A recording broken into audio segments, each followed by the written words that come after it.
আসসালামু আলাইকুম। আলিভিয়ান কুক চ্যানেলে সবাইকে স্বাগত। কুচো চিংড়ির বড়া তৈরি, এই জন্য কুচো চিংড়ি নিয়েছি। একেবারে ছোট ছোট যে চিংড়ি মাছগুলো, এগুলো বড়া খেতে খুব মজা লাগে।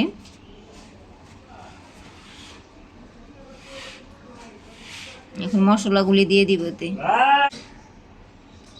পেঁয়াজ কুচি নিয়েছি বেশ পরিমাণ, কাঁচামরিচ কুচি এবং ধনিয়া পাতা কুচি নিয়েছি, এগুলি দিয়ে দিব। পেঁয়াজ, কাঁচামরিচ, ধনিয়া পাতা কুচি দিয়ে দিয়েছি। এখন হাফ চা চামচ হলুদ গুঁড়া দিব। যে যে পরিমাণ মাছ নেবেন সেটার সাথে পরিমাণ বুঝে পেঁয়াজ মরিচ ঝাল যে যতটা খান। ধনে গুঁড়া দিয়ে দিলাম, ধনে গুঁড়া 1 চা চামচ।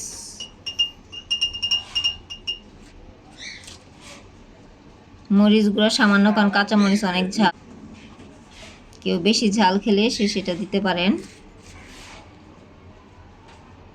এখন ভাজা জিরা গুঁড়া দিয়ে দিলাম হাফ চা চামচ।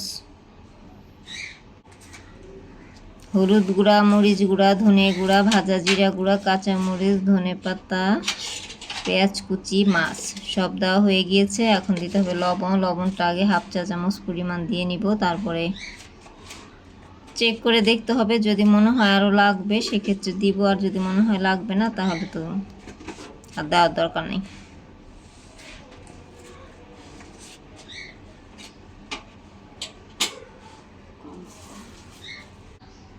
2 টেবিল চামচ কর্নফ্লাওয়ার দিয়ে দিচ্ছি। কর্নফ্লাওয়ার কারো পাশে না থাকলে বেসনের গুঁড়া অথবা চালের গুঁড়া, যার যেটা পছন্দ, এটা হলো বাইন্ডিংয়ের জন্য দেওয়া হচ্ছে।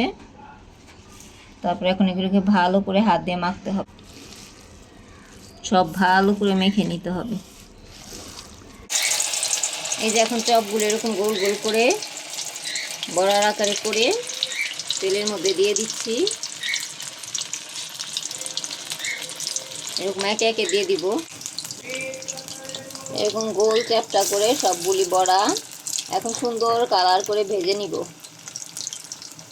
চিংড়ি মাছের কুচো বড়া ভাজা খেতে খুবই টেস্টি, তো ভাজতে ভাজতে আমরা অর্ধেক খেয়ে ফেলি। চিংড়ির বড়াগুলো ভেজে নিয়েছি ছোট ছোট বলের মতো করে।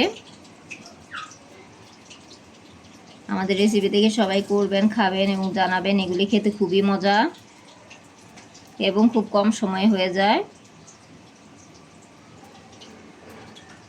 আমাদের চ্যানেলটি সাবস্ক্রাইব করবেন, লাইক শেয়ার করে আমাদের সাথে থাকবেন। ধন্যবাদ সবাইকে।